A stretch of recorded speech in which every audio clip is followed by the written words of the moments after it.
প্রায়ই দেখা যায় পৃথিবীর বিভিন্ন দেশ বাংলাদেশিদেরকে ভিসা দেওয়া স্থগিত করে দেয়, বন্ধ করে দেয় সাময়িক সময়ের জন্য, ট্যুরিস্ট ভিসাও।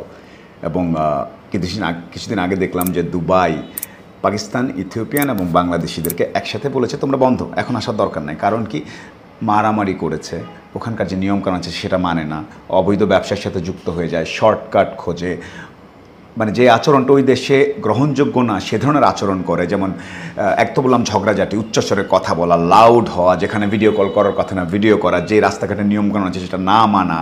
তারপরে বাংলাদেশিদের মধ্যে দেখা যায় যে অনেকের মধ্যে দেখা যায় যে রাজনীতি, দলাদলি, তারপরে বিভিন্ন এলাকাভিত্তিক সংগঠন, সেটা নিয়ে আবার মাল্টিপল দল, এটা নিয়ে একটা মারামারি, হই হুল্লা।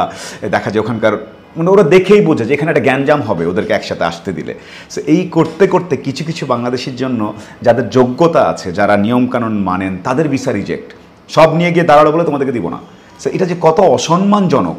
এবং এই যে কিছু কিছু মানুষ দেশের মধ্যে তো গ্যাঞ্জাম অভ্যস্ত, এই ওভারব্রিজ, ফুটপাথ, এগুলো কিছু মানবো না, উল্টা পাল্টা নিয়ম, আমার বিরিয়ানি কোথায়, প্যাকেট কোথায়, চেয়ার ছুঁড়ে মারো, এগুলো তো করেই।